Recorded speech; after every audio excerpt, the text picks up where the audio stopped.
My name is Rebecca Mitchell, and at 29 years old, I never expected to be standing on my childhood porch with tears freezing on my cheeks. After driving 5 hours from Boston to Michigan with a trunk full of carefully wrapped gifts, my own mother opened the door and said those words I will never forget. "You weren't invited. This is for family only." I turned around without a word, somehow maintaining my composure until I reached my rental car. Minutes later, my sister Stephanie texted, "Don't take it personally. You know how you are." That was when I smiled, knowing exactly what needed to happen next.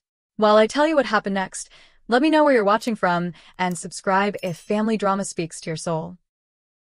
Growing up in Lakeside, Michigan was picturesque on the surface. Our small town had that quintessential American charm with its annual apple festivals, Friday night football games, and neighbors who knew your business before you did. But behind our faded blue clapboard house with its sagging porch, my family life was anything but idyllic. My mother, Patricia, was the undisputed ruler of our household. Standing barely 5'3", what she lacked in height, she made up for in the sharp sting of her words. She had a particular talent for making me feel like an inconvenience from my earliest memories. My father, Robert, was her opposite in every way. Tall, soft-spoken, and perpetually exhausted from his factory job, he chose peace at any price, even if that price was his backbone. Then there was my younger sister Stephanie, born 3 years after me with golden curls and a natural ability to work the family system to her advantage. "Rebecca, why can't you just be easy like your sister?" became my mother's constant refrain throughout my childhood. Easy meant compliant. Easy meant never questioning. Easy meant accepting that Stephanie deserved the last piece of cake, the new school clothes, and the unconditional affection I craved but never received. Money was always tight in our household. The factory where my father worked had been threatening layoffs for as long as I could remember. My mother worked part-time at the local pharmacy, but her income barely covered groceries. By 16, I was working weekends at the local diner, giving most of my paycheck to my parents while Stephanie enjoyed her weekends at the mall with friends. "This is just how family works, Rebecca," my mother would say when I handed over my earnings. "We all have to make sacrifices." Somehow, those sacrifices always seemed to fall heaviest on my shoulders. School became my refuge. While my social life suffered from the long hours working and studying, my grades flourished. When the acceptance letter from Wharton School of Business arrived with a partial scholarship, I thought my mother might finally show some pride. Instead, she looked at the envelope like it contained a death notice. "Philadelphia? That's just selfish, Rebecca. Your father could lose his job any day now. What about your family?" I went anyway. For the first time in my life, I put myself first, though the guilt followed me all the way to Pennsylvania. Even from hundreds of miles away, I couldn't escape the family dynamic. Monthly calls home were filled with subtle reminders of my absence during hardships, veiled accusations of abandonment wrapped in sighs and pregnant pauses. Despite this, I still sent money home. When my father finally did lose his factory job during my sophomore year, I set up a joint account with my mother and deposited a portion of my work-study money every month. It wasn't much, but it helped keep the lights on. My roommate Tasha thought I was crazy. "They're adults, Rebecca. They should be helping you through college, not the other way around." I dismissed her concerns. "You just don't understand how things work in my family." After graduation, I landed a position at a financial advisory firm in Boston. The starting salary was more money than my parents had ever seen, and I felt a responsibility to share my good fortune. When Stephanie decided she wanted to attend Michigan State, I paid her tuition in full. When my parents' roof leaked, I paid for the repairs. When their car broke down, I financed a new one. I became the family's unofficial banker, sending money home regularly and maintaining the joint account for emergencies. The thanks never came.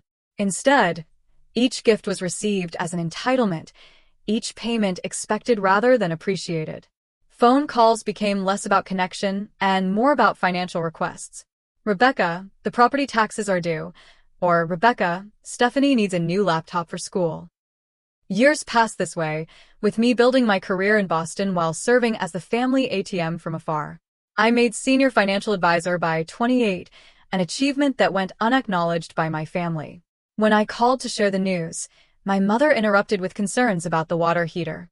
The distance between us grew, not just in miles but in emotional connection. Holidays became complicated negotiations that usually ended with me spending them alone in my Boston apartment, making excuses about work commitments to avoid the awkwardness of going home.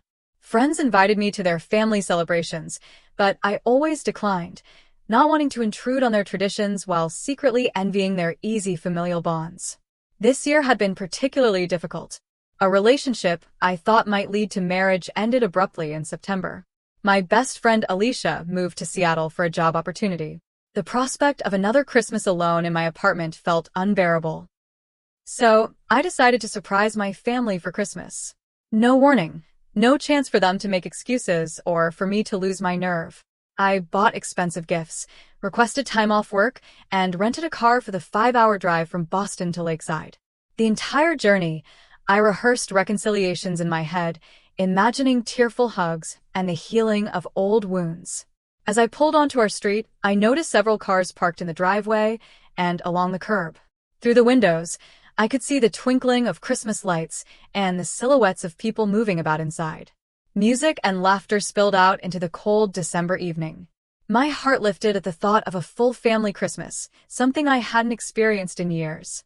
I gathered the beautifully wrapped packages in my arms, gifts I had spent weeks selecting with care. A cashmere sweater for my mother in her favorite shade of blue. A leather wallet for my father, engraved with his initials. For Stephanie, the designer handbag she had been dropping hints about for months. I even brought a bottle of my boss's favorite whiskey for whoever else might be there. With arms full of gifts and heart full of hope, I made my way up the familiar cracked concrete path to the front door, ready to finally come home for Christmas. The porch light cast a yellow glow across the peeling paint of the front door as I juggled the packages in my arms to free a hand for knocking. Inside, I could hear the murmur of voices and Christmas music playing, the familiar notes of White Christmas drifting through the windows. I took a deep breath, steadying my nerves before rapping my knuckles against the wood 3 times. The voices inside quieted momentarily, followed by the sound of approaching footsteps. The door swung open, revealing my mother in a festive red sweater I had never seen before, a glass of wine in her hand. For just a split second, her face registered shock before transforming into something cold and unreadable. "Rebecca," she said, her voice flat. "What are you doing here?" Before I could answer, before I could even smile or offer season's greetings, she stepped forward, partially closing the door behind her as if to shield the gathering inside from my presence. "You weren't invited," she said, her voice dropping to a harsh whisper. "This is for family only." I stood frozen, the weight of the packages suddenly unbearable in my arms. Over my mother's shoulder, I caught a glimpse of the living room. The tree I had helped my father pick out every year as a child stood in the corner, decorated with the ornaments I remembered from childhood plus many new ones I didn't recognize. My Aunt Marjorie was there, laughing with my Uncle Frank. My cousins Thomas and Eliza were on the couch. And in the center of it all, my sister Stephanie, holding court in a glittering dress, her face flushed with the attention. "Mom, The words caught in my throat. I wanted to remind her that I was family too. I wanted to ask why everyone else was welcome but me. I wanted to point out that I had been paying for the electricity that powered those Christmas lights and the mortgage that kept this roof over their heads. But I said none of those things. Something inside me, some last thread of dignity, kept me silent. I nodded once, turned around without a word, and walked back to my car with my arms still full of the gifts nobody wanted. Inside the rental car, I placed the packages carefully on the passenger seat, fastened my seatbelt, and started the engine. Only then did I allow myself to feel the magnitude of what had just happened. The tears came silently, sliding down my cheeks as I pulled away from the curb. I made it 2 blocks before I had to pull over, my vision too blurred to continue. My phone chimed with a text message. "Stephanie, don't take it personally. You know how you are." "Know how I am?"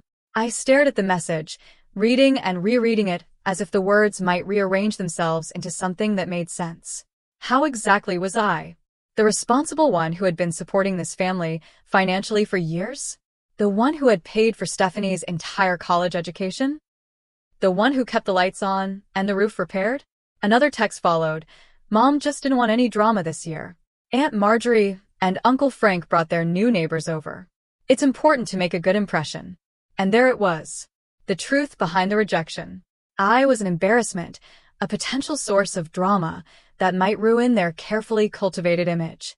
Never mind that I was a successful financial advisor who had built a life from nothing. To them, I was still the difficult child, the one who asked too many questions, who didn't just fall in line.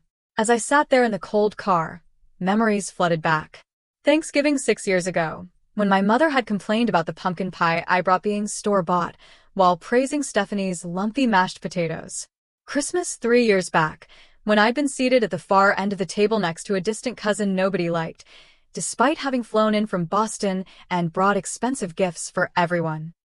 Last Easter, when I'd called to wish them a happy holiday only to be rushed off the phone because they were just sitting down to dinner with actual family who made the effort to be here. My phone pinged again. A notification from my banking app confirming that my Christmas bonus had been deposited, part of which I had already transferred to the joint account I maintained with my mother for family expenses.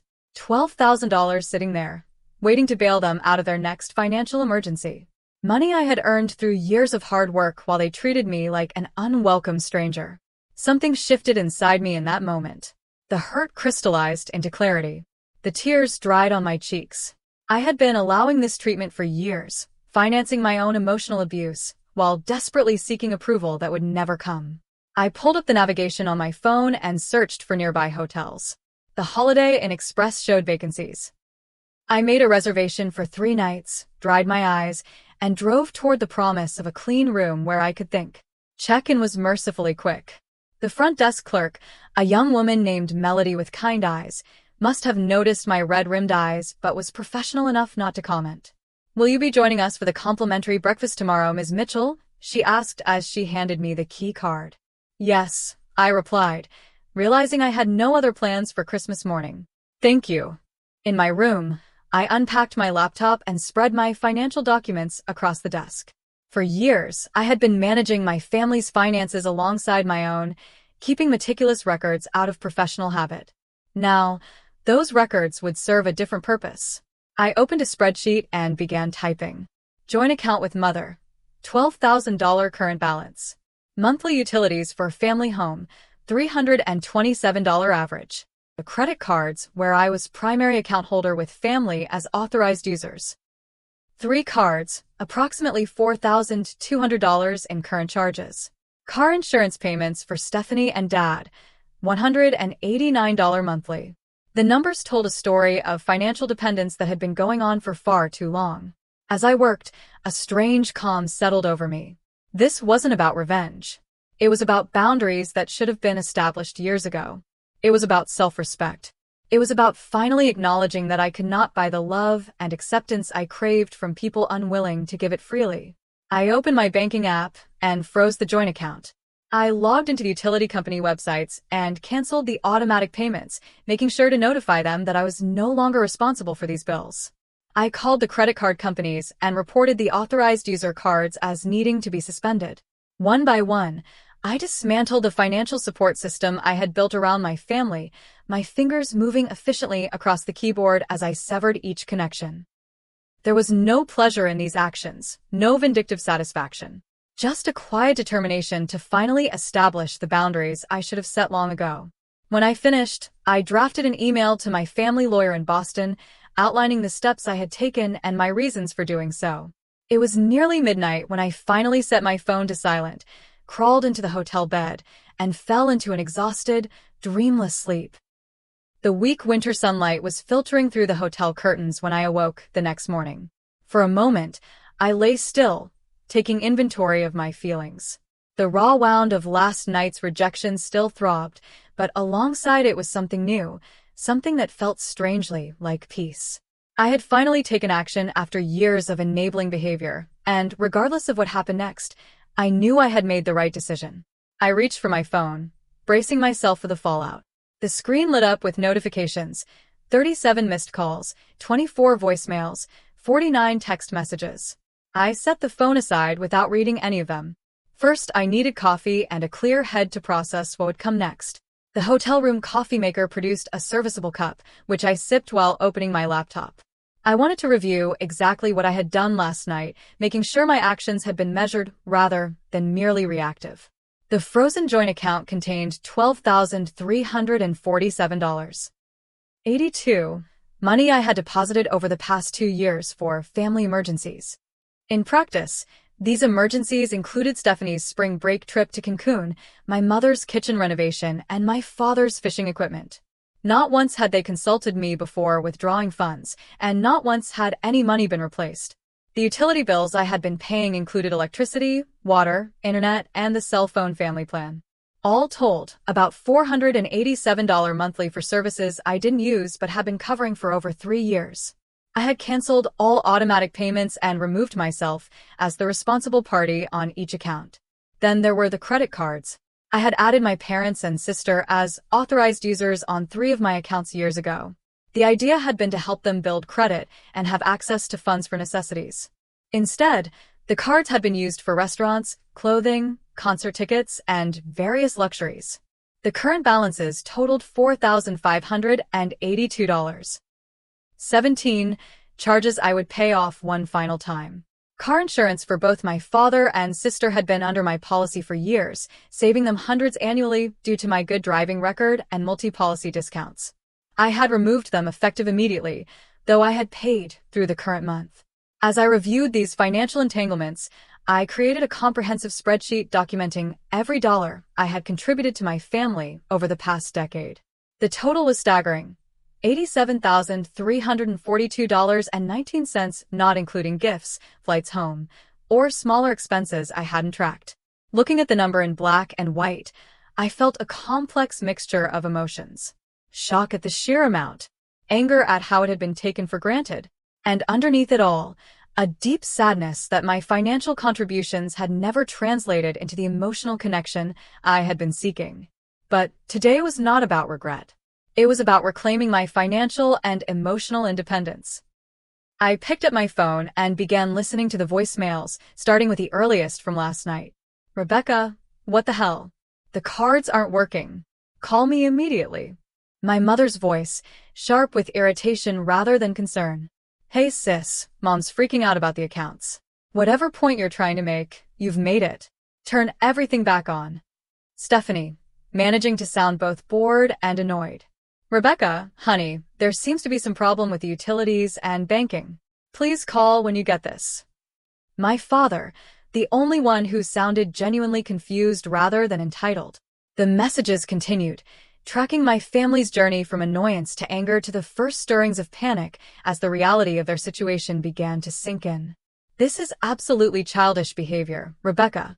Turn everything back on right now, or I swear you'll regret it."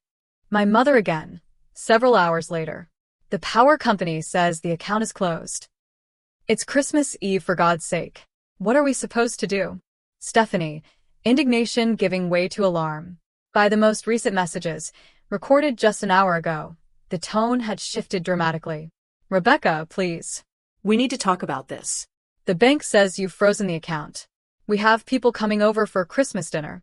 Please call me back." My mother, vulnerability cracking through her usual armor. "Becca, it's Dad. I don't know what's happened, but we need your help. My card was declined at the gas station. Please call when you get this." The text messages followed a similar pattern, starting with demands and accusations before transitioning to pleas and eventually something approaching contrition. I set the phone down without responding. This wasn't about punishing them or enjoying their distress. It was about establishing clear boundaries after years of being taken advantage of. I needed time to formulate a response that was firm but not cruel, clear but not vengeful. I showered and dressed carefully, selecting a professional-looking outfit from my suitcase. Then I headed to the hotel's business center, where I printed copies of my financial records, including the comprehensive spreadsheet showing my contributions over the years. I organized everything in a folder, creating a clear paper trail that would be difficult to dispute. While I worked, I called my colleague Mark in Boston, one of the few people who understood my family situation. "You did the right thing," he assured me after I explained what had happened. "They've been taking advantage of you for years. This isn't about revenge. It's about setting healthy boundaries." "It doesn't feel great," I admitted. "Part of me still feels guilty." "That's because you're a good person, Rebecca.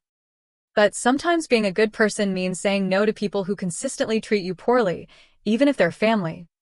His words strengthened my resolve. This wasn't about becoming cold or unfeeling toward my family. It was about requiring mutual respect as a condition of my support. It was about no longer allowing myself to be used as a financial resource while being excluded from the emotional benefits of family membership.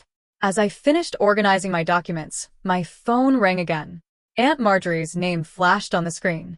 I hesitated before answering, unsure what role she was playing in all this. Rebecca? Thank goodness you picked up. What in the world is happening over here? Your mother is beside herself. I took a deep breath. It's a long story, Aunt Marjorie. But the short version is that I've been financially supporting the family for years while being treated like an unwelcome outsider. Last night made it clear where I stand, so I've stopped the financial support. A long pause followed.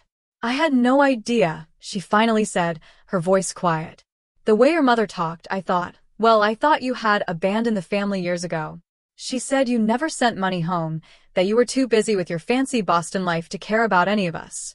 Her words struck me like a physical blow. Not only had my family been taking my money, but they had been lying about it to everyone else. I had been cast as the villain in their narrative while they quietly cashed my checks. That's not true, I said, my voice steady despite the new hurt blossoming inside me. I've been supporting them financially since college. I paid for Stephanie's entire education. I've covered the mortgage, utilities, everything. I have records of all of it. Oh, Rebecca. The dismay in her voice was genuine. I had no idea. None of us did. They're at the house now? Yes, everyone's here. It's chaos. The power company called and said service would be disconnected this afternoon. Your mother can't access the bank account. Your father just got back from the gas station where his card was declined. And Stephanie keeps saying you're just having one of your episodes. I closed my eyes, centering myself. Aunt Marjorie, would you tell them I'm willing to meet and discuss this? There's a conference room here at the Holiday Inn. I'll book it for noon. You're at the Holiday Inn? Not far from the house. Yes. I came home for Christmas. I brought gifts. My voice caught slightly on the last word, the memory of standing on the porch with my arms full of unwanted presents still fresh. Oh, honey. Her voice softened with genuine compassion. I'll tell them. Noon at the Holiday Inn. Thank you. I hung up, then immediately went to the front desk to arrange for the conference room. Melody was still there, coming to the end of her shift. We have the Cedar Room available, she said after checking the system. It seats up to 12 people. Will that be sufficient? More than enough, I replied. It's a family meeting. Her eyes flickered with understanding. Holiday family drama? I smiled ruefully. Something like that. The room is yours from 11:30 to 2:30. Would you like us to provide coffee service? Yes, please. And water. As I walked back to my room to prepare for the confrontation ahead, I felt strangely calm. For the first time in my adult life, I was taking control of the narrative. Whatever happened next, I would no longer be the family ATM, silently funding my own exclusion. By 11:45, I was settled in the Cedar Room, my documents arranged neatly on the conference table. The hotel staff had provided a carafe of coffee, a pitcher of ice water, and enough cups for everyone. I had chosen a seat at the head of the table, a deliberate position of authority that I would never have claimed in previous family interactions. My phone continued to buzz with messages, which I scanned but didn't answer. The tone had shifted yet again, with my mother now vacillating between threats and appeals to family loyalty. If you don't fix this right now, don't bother coming back to this house ever again. Followed 20 minutes later by, Rebecca, please. We're your family. Families help each other. Whatever is upsetting you, we can work it out. Stephanie's messages were more direct. Way to ruin Christmas for everyone. This is exactly why Mom didn't want you here. And then, the power company says they're shutting us off at 3 p.m. unless we pay $267. I don't get paid until next week. Please, Rebecca. My father, characteristically, had sent only one text. I don't understand what's happening, but I know you have your reasons. I'm listening when you're ready to talk. At 11:55, the conference room door opened and Aunt Marjorie entered alone. Her face was drawn with concern, but she offered me a tentative smile. They're on their way, she said, taking a seat to my right. Rebecca, I just want you to know that whatever happens next, I'm here to listen. I feel terrible about last night. If I had known you were coming. It's not your fault, I assured her. You didn't know because they didn't want you to know. Just like they didn't want anyone to know about my financial support. She reached over and squeezed my hand. I always thought it was strange how they talked about you. It never matched the sweet, responsible girl I remembered. Before I could respond, the door burst open and my mother stormed in, followed by my father, Stephanie, and to my surprise, Uncle Frank. My mother's face was flushed with anger, her hair uncombed, a far cry from the polished appearance she had presented last night. "What do you think you're doing?" she demanded without preamble, remaining standing while everyone else took seats around the table. "Freezing accounts? Canceling utilities? On Christmas? Have you completely lost your mind?" I looked at her calmly, refusing to match her energy. "Please sit down, Mom. I'm willing to discuss this rationally." Rationally? There's nothing rational about cutting off your family's electricity at Christmas. People are coming for dinner in 4 hours. My father placed a gentle hand on her arm. "Patricia, please. Let's hear what Rebecca has to say." She shook off his hand but grudgingly took a seat, glaring at me across the table. Stephanie sat beside her, arms crossed defensively over her chest. Uncle Frank looked uncomfortable, clearly wishing he were anywhere else. "Thank you for coming," I began, my voice steady and professional, the same tone I used when presenting financial plans to clients. "I want to start by clarifying my actions. I have frozen a joint account that contains money I earned and deposited. I have canceled automatic payments for utilities that I have been covering for years. And I have suspended credit cards where I am the primary account holder and all of you are authorized users. I have not taken anything that belongs to you. I have simply stopped giving. Those cards are ours." Stephanie interjected. "You can't just cut them off without warning." "Actually, I can. They're my accounts. You are authorized users, which means you use them with my permission. Permission I have now revoked." "This is ridiculous," my mother said. "Is this all because I didn't let you crash our Christmas gathering? You're acting like a spoiled child." I opened the folder in front of me and removed the spreadsheet, sliding copies across the table to each of them. "This is a record of my financial contributions to this family over the past 10 years. The total at the bottom is $87,342.19. That doesn't include gifts, flights home to visit, or various smaller expenses I didn't track. It represents mortgage payments when you were behind, utility bills I've covered continuously for 3 years, the full cost of Stephanie's education at Michigan State, car repairs, medical bills, and countless other expenses." My father picked up his copy, adjusting his glasses to study the numbers. His face paled visibly as he flipped through the pages. My mother refused to even look at hers. "We're your family," she said, as if that explained everything. "Families help each other." "Yes, they do," I agreed. "But help should go both ways." "When was the last time any of you asked how I was doing?" "When I got promoted last year, I called to share the news." "Mom, you interrupted me to talk about the water heater." "We were having an emergency." "It's always an emergency. Every call, every interaction, it's always about what you need from me. Never about what's happening in my life, unless it's to criticize my choices." "That's not fair," Stephanie protested. "We're dealing with real life here, while you're off playing big shot in Boston." "Playing big shot?" I echoed incredulously. "I work 60-hour weeks to build my career. A career that has funded your lifestyle, by the way. Who paid your tuition, Stephanie? Who covered your rent senior year when you decided you wanted to live off campus?" She had the grace to look slightly abashed, but quickly rallied. "So, what, now you're keeping score? Holding it over our heads?" No, I'm establishing boundaries.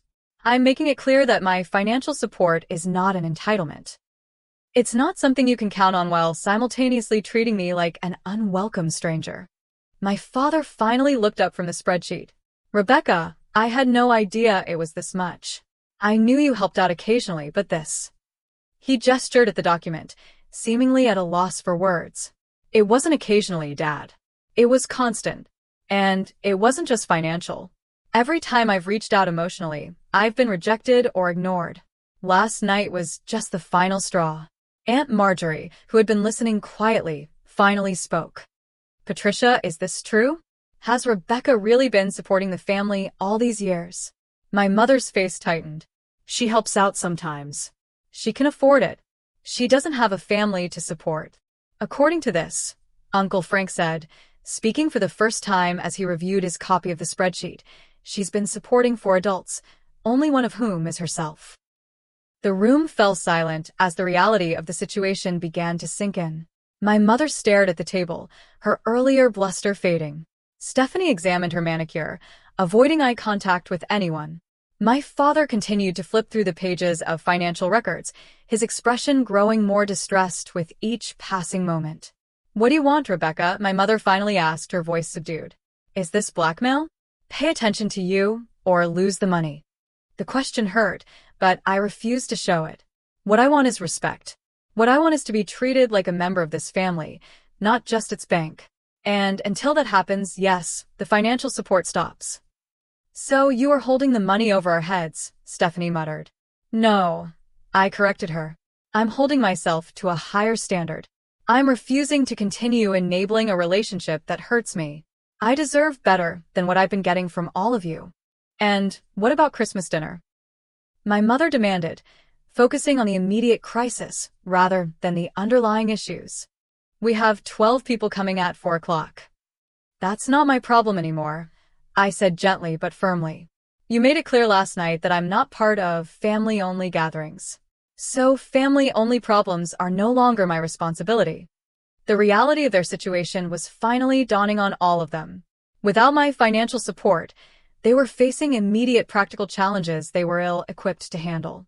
And beyond today, there would be mortgage payments, utility bills, car insurance, and countless other expenses they had grown accustomed to me covering. "This isn't fair to Dad," Stephanie tried. "He didn't do anything wrong." I looked at my father, seeing the conflict in his eyes. Dad didn't do anything wrong, but he didn't do anything right either. He stood by while Mom created a family narrative that excluded me. He accepted my financial help while allowing me to be treated as less than. "I didn't know," he said quietly, but we both knew it wasn't entirely true. He might not have known the extent, but he had chosen not to see what was happening right in front of him. "I think," Aunt Marjorie said carefully, "there's something else we need to address." Rebecca mentioned a family narrative. I have to say, the Rebecca I've been hearing about for years and the Rebecca sitting in front of me don't match. Patricia, you told everyone she abandoned the family, that she never called or sent money home. And there it was, the final betrayal laid bare in the conference room of the holiday and on Christmas Day. My family hadn't just taken my money while excluding me emotionally. They had actively lied about me to others, casting me as the villain in their story, while I paid their bills from afar. The silence that followed Aunt Marjorie's statement was deafening. My mother's face cycled through shock, guilt, and finally a defensive anger. "I never said she abandoned us," she protested weakly. "I just said she was too busy with her Boston life to stay connected." "Patricia," Uncle Frank said slowly, "you specifically told us at Thanksgiving that Rebecca never sends money home, that she forgot where she came from once she got her fancy job. And last Easter," Aunt Marjorie added, "you said Rebecca couldn't be bothered to call on holidays anymore, that she thought she was too good for us now. But Rebecca just said she called last Easter and you rushed her off the phone." All eyes turned to my mother, whose face had gone from flushed to ashen. For perhaps the first time in her life, Patricia Mitchell was at a loss for words. I should have felt vindicated. Instead, I just felt tired. Tired of the games, tired of the manipulation, tired of seeking approval from people determined to withhold it. "It doesn't matter now," I said quietly. "What matters is where we go from here." "Exactly," my mother seized on this, eager to move past her exposure. "We need to resolve this immediately. Christmas dinner is in a few hours." "Mom," I said, making direct eye contact with her, "you're still not hearing me. There is no immediate resolution that involves me turning everything back on and things continuing as they were. That relationship is over." "What are you saying?" Stephanie asked, a note of panic entering her voice. "You're cutting us off forever because Mom didn't let you crash Christmas?" "I'm saying that our relationship needs to fundamentally change before I provide any further financial support." This isn't about last night.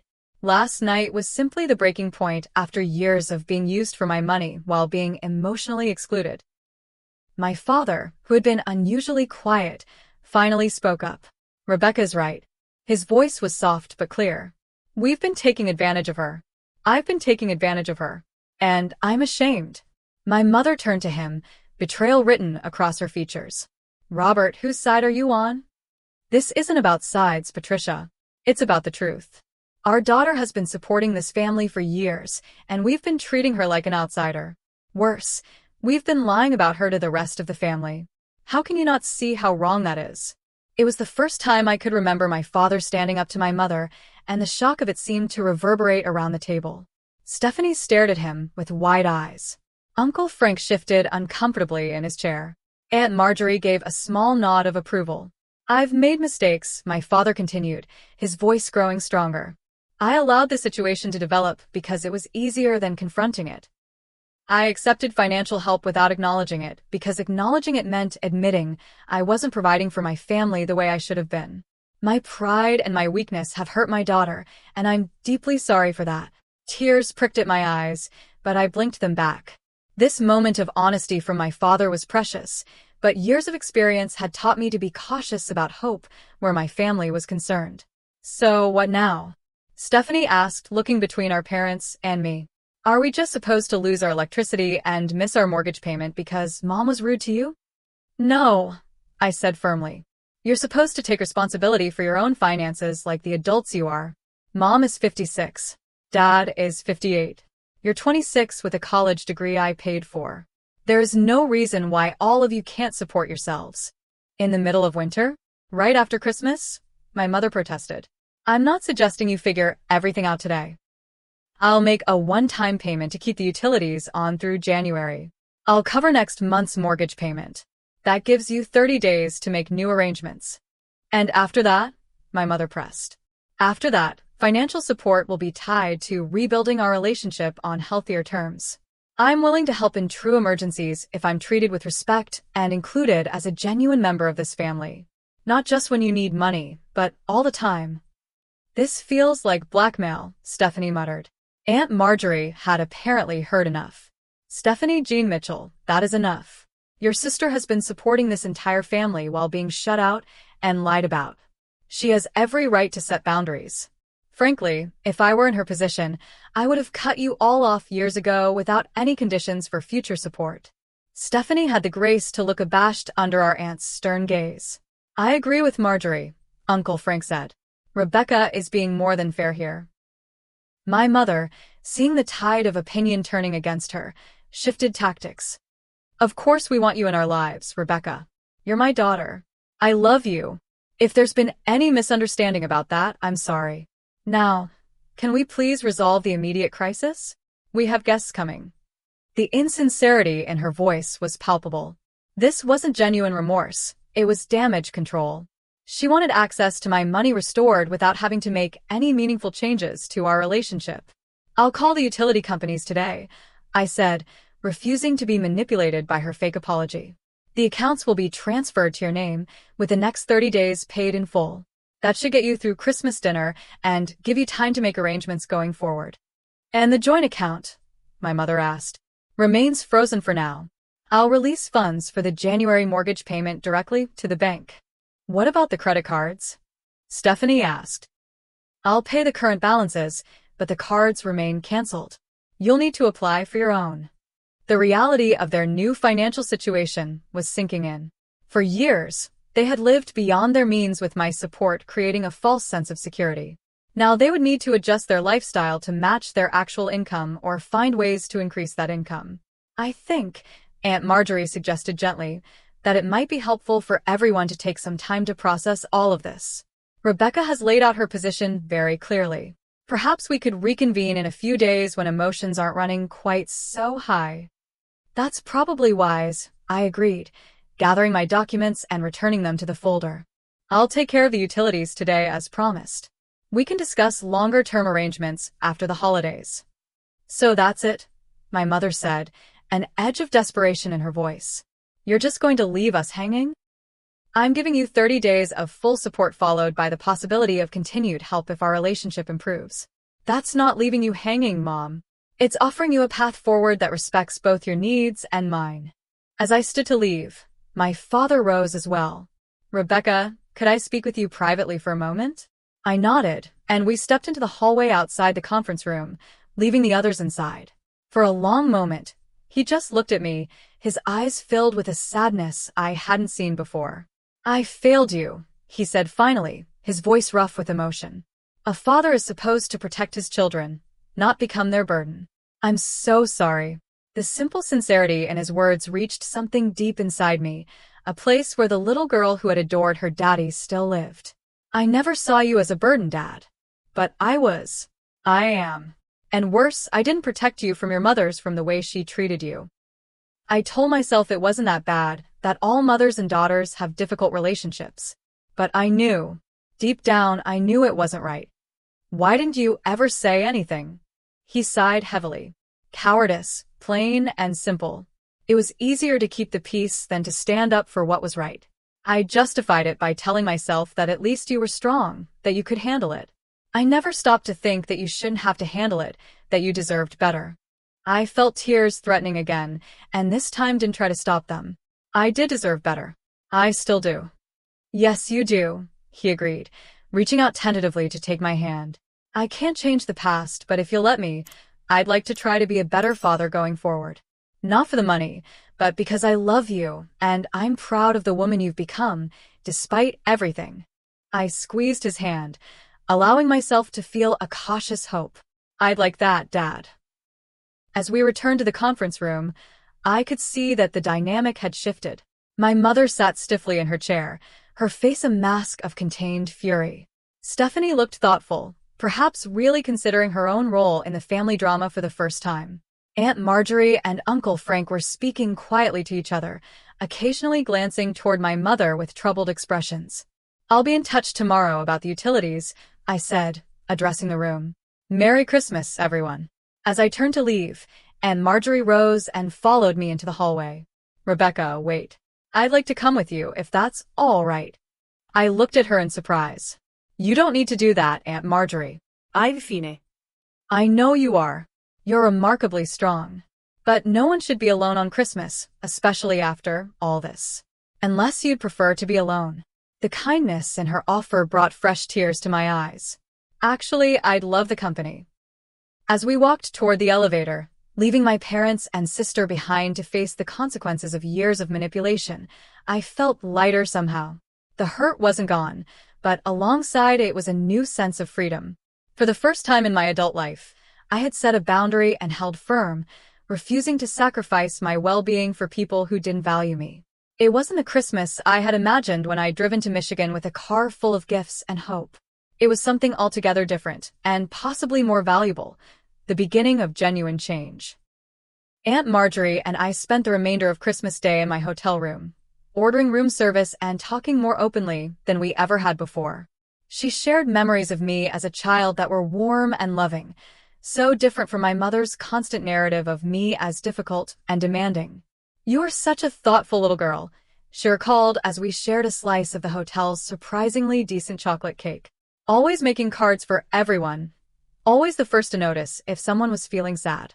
Patricia never saw that side of you. Or if she did, she never acknowledged it. Why do you think she's always been so hard on me?" I asked, the question that had haunted me for as long as I could remember. Aunt Marjorie sighed, setting down her fork. "I have theories, but no definite answers. Some of it might be that you remind her of herself, the parts of herself she doesn't like. You're strong-willed, independent, ambitious. All things Patricia might have been if her life had taken a different turn." "Mom? Ambitious?" "Oh, yes. Before she married your father, she had plans to become a pharmacist. She was taking classes at the community college, working at the pharmacy to get experience. Then she got pregnant with you, and those plans got set aside. I think part of her resented that, and unfortunately, she directed that resentment toward you. This was a version of my mother I had never imagined, a young woman with dreams beyond our small town. She never told me any of that. Patricia isn't good at vulnerability. Never has been. It's easier for her to be angry than to admit to regret or pain." Aunt Marjorie reached across the table to pat my hand. "That doesn't excuse how she's treated you, not at all. But sometimes understanding helps with the healing." We were interrupted by my phone ringing. Uncle Frank's name appeared on the screen. Rebecca? Is Marjorie with you? She's not answering her phone. Yes, she's here. Is everything okay? He sighed heavily. Depends on your definition of okay. The Christmas dinner is cancelled. Your mother called everyone and made up some story about a gas leak in the house. The truth is, she's been having a complete meltdown since you left. I'm sorry about the dinner, I said, meaning it. I hadn't wanted to ruin everyone's holiday. Don't be. This has been a long time coming. To be honest, I'm glad it's all out in the open now. I put the phone on speaker so Aunt Marjorie could hear. What's happening at the house? She asked. Patricia locked herself in the bedroom for a while. When she came out, she announced the dinner was cancelled and started calling everyone. Stephanie left about an hour ago, said she needed space to think. Robert is sitting in the kitchen staring at that spreadsheet Rebecca made. I think he's in shock. And you? I asked. I'm processing, he admitted. It's a lot to take in. All these years, we thought. Well, Patricia gave us a very different picture of you and your relationship with the family. Finding out it was all a lie, that you've actually been supporting them financially while they shut you out, it's going to take some time to wrap my head around it. After we hung up, Aunt Marjorie and I sat in silence for a few moments, absorbing the update. Finally, she spoke. You know, I've always had my doubts about Patricia's version of events. The Rebecca she described never matched the niece I knew. But I didn't push hard enough for the truth, and I'm sorry for that. You couldn't have known. Perhaps not the details, but I sensed something wasn't right. I should have made more of an effort to maintain our relationship independently of your mother. We can do that now, I suggested, surprising myself with how much I wanted that connection. Her face brightened. I'd like that very much. We spent the rest of the afternoon talking, really talking about our lives and experiences. It turned out that Aunt Marjorie, my mother's older sister, had also experienced Patricia's difficult personality throughout their childhood. Many of the dynamics I had faced with my mother had played out between the sisters as well. The difference is I could leave, Aunt Marjorie explained. I could create distance when Patricia became too much. You were a child. You had no such option. As evening fell, my phone began ringing again. This time it was Stephanie. Can we talk? She asked, her voice lacking its usual confidence. We're talking now, I pointed out. In person, I mean. I'm actually in the hotel lobby. I glanced at Aunt Marjorie, who nodded encouragingly. Come up to room 314. A few minutes later, a knock at the door revealed my sister, her eyes red-rimmed from crying, her usual perfect appearance slightly disheveled. Aunt Marjorie, I didn't know you were here, she said, hesitating in the doorway. I can step out if you two need privacy, Aunt Marjorie offered. No, it's okay, Stephanie said, entering the room and perching uncomfortably on the edge of the desk chair. I needed to talk to Rebecca. I waited, giving her space to find her words. I've been thinking about everything that happened today, she began haltingly. About all the things you said, the spreadsheet, everything. And I realized that I've never thanked you properly for paying for my education. For any of it, really. It wasn't quite an apology, but it was a start. Why did you go along with Mom's lies about me? I asked, the question that had been burning inside me since the revelation in the conference room. Stephanie looked down at her hands. It was easier, she admitted. When Mom would say things about you not caring or not helping, it was easier to believe that than to confront the truth, which was that we were taking advantage of you. And she hesitated, then continued, it made me feel less guilty about getting the better treatment. If you were the bad daughter who abandoned the family, then it made sense that I was the good daughter who deserved everything. Her honesty was surprising and painful. All these years, my family had not only exploited my financial support, but had actively constructed a narrative that justified their treatment of me. Did you ever defend me? I asked, needing to know if there had been even a moment when my sister had stood up for me. Tears welled in her eyes. No, she whispered. I never did. And I'm sorry for that, Rebecca. I really am. The apology felt genuine, but I wasn't ready to simply forgive and move forward as if years of hurt could be erased with a few words. I appreciate you saying that, Stephanie. It's going to take time for me to process everything and figure out what kind of relationship I want with you and with Mom and Dad going forward. She nodded, wiping at her eyes. I understand. I just wanted you to know that I'm thinking about things differently now. Seeing that spreadsheet, hearing Uncle Frank and Aunt Marjorie's reactions, it made me realize how wrong it all was. After Stephanie left, promising to call in a few days after we'd all had time to reflect, Aunt Marjorie and I ordered dinner from a local restaurant that was open on Christmas. We ate in the hotel room, sharing stories and gradually shifting to lighter topics. By the time she left to return to her own home, we had made plans to meet for lunch the following week, independent of any family drama resolution. Alone in my hotel room that night, I finally allowed myself to fully feel the emotional impact of the day. I cried for the little girl who had never been enough for her mother, for the young woman who had tried to buy love with financial support, for all the holidays spent alone because I wasn't family-only material. But beneath the grief was something new, something that felt like the beginning of healing. I had finally spoken my truth. I had set boundaries that honored my worth. I had refused to continue participating in relationships that diminished me. And in doing so, I had opened the door to authentic connections with family members like Aunt Marjorie and potentially even my father, who seemed genuinely remorseful.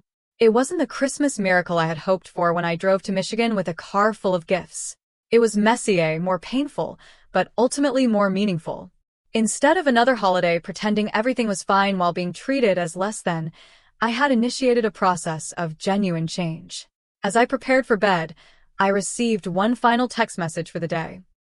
It was from my father. I know words aren't enough, but I want you to know I'm proud of you for standing up for yourself today. It took courage I've never had. If you're willing, I'd like to try to rebuild our relationship, not because of money, but because I miss my daughter. Sleep well, Rebecca. I held the phone to my chest, allowing myself to feel a cautious hope. This Christmas had torn apart the false narrative my family had constructed, exposing painful truths that could no longer be ignored. It wasn't a happy ending, not yet. But perhaps it was a necessary beginning. 6 months after that fateful Christmas, I stood in my Boston apartment gazing out at the skyline. Summer sunshine glinted off the harbor waters in the distance, a perfect June day unfolding before me. So much had changed since I'd driven to Michigan with a heart full of hope and a car full of unwanted gifts. Professionally, I had thrived. The confidence that came from finally establishing boundaries in my personal life had spilled over into my career. I had secured 3 major new clients, received a substantial promotion, and was now managing my own team at the firm. My boss had commented more than once on my new assertiveness, unaware of the personal transformation that had made it possible. My apartment reflected the changes as well. I had always maintained a beautiful space, but it had been functionally a hotel room, a place to sleep between work days. Now it felt like a home. Fresh flowers in colorful vases brightened the kitchen counter. Photos adorned walls that had previously been bare. Not family photos, not yet, but images of friends, of places I had visited, of moments that brought me joy. My relationship with my family had evolved in ways both expected and surprising. The 30-day grace period I had promised at Christmas had passed, and as agreed, I had ceased all regular financial support. The transition had been difficult for them, particularly my mother, who had been forced to return to work part-time at the pharmacy to help make ends meet. My father had been true to his word about wanting to rebuild our relationship. We spoke weekly now, our conversations initially awkward, but gradually warming into genuine connection. He had found a new job as a night security guard at a local manufacturing plant, a position that paid less than his factory work but offered stability. He never asked for money, though I had helped once when his car needed unexpected repairs, a gesture freely given rather than coerced. Stephanie had surprised me most of all. After our conversation at the hotel, she had taken time to reflect on her role in the family dynamic. In February, she had called to tell me she had found a full-time position using her marketing degree, her first real career job after years of part-time work supplemented by my financial support. Last month, she had repaid a small portion of what I had contributed to her education, not because I had asked, but because she wanted to demonstrate her commitment to a more balanced relationship. My mother remained the most resistant to change. Without direct access to my money, she had been forced to adjust her lifestyle and her narrative about me. Our limited communications were still strained, filled with subtle digs and passive-aggressive comments. But there was a difference now. I no longer accepted her framing of me as the difficult daughter, the family disappointment. Each attempt at manipulation was met with calm clarity. Each guilt trip returned to sender. The most unexpected development had been my relationship with Aunt Marjorie. True to our Christmas Day promise, we had maintained regular contact independent of the rest of the family. She had visited me in Boston twice, and we spoke on the phone weekly. She had become the family connection I had always craved, offering wisdom, support, and genuine affection without conditions. My phone chimed with a text message, pulling me from my reflections. It was from Alicia, my friend who had moved to Seattle months ago. Video call in 10? Need your financial genius for apartment hunting advice. I smiled, settling onto my couch with a cup of coffee. Another change in the aftermath of Christmas. I had begun investing more deeply in friendships that nourished rather than depleted me. Alicia and I spoke regularly now, our connection stronger despite the distance. As I waited for her call, I thought about the profound lessons of the past 6 months. I had learned that boundaries aren't selfish, but essential for healthy relationships. I had discovered that my worth wasn't determined by what I could provide financially or otherwise, but was inherent and unchangeable. Most importantly, I had realized that sometimes the family we need isn't necessarily the one we're born into, but the one we create through genuine connections based on mutual respect and care. The joint account that had once been a symbol of my family's financial dependence remained closed. In its place, I had opened a personal investment account, redirecting the money I had previously sent home toward my own future. It was a tangible representation of my commitment to valuing myself, to recognizing that my needs mattered too. My laptop chimed with Alicia's incoming call.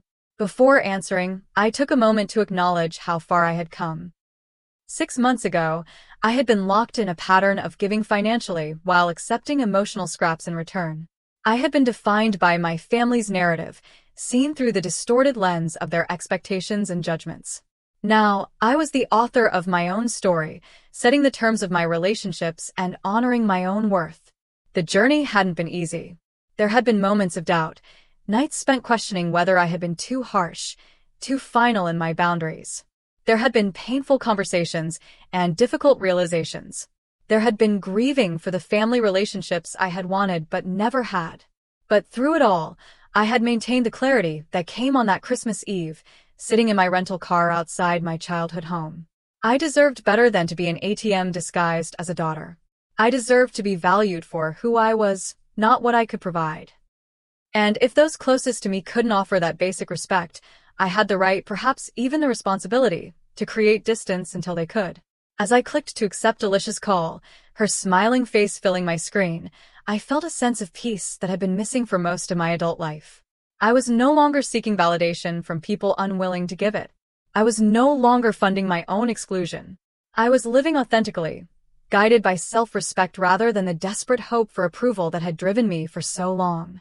The greatest gift I had given myself that Christmas wasn't the boundary setting or the financial separation, though both were necessary. It was the recognition that love shouldn't cost your dignity. That family is about mutual support, not one-way exploitation. That sometimes walking away is the only path to moving forward. I had come home for the holidays and been told I wasn't invited, that gatherings were for family only. In the painful aftermath of that rejection, I had found something more valuable than inclusion in a toxic system. I had found myself. Have you ever had to set difficult boundaries with family members? I'd love to hear your experiences in the comments below. And if this story resonated with you, please hit the like button and subscribe to hear more stories about finding strength in difficult situations. Remember, sometimes the most loving thing you can do, both for yourself and others, is to establish clear boundaries. Thank you for listening to my journey, and I wish you courage in your own.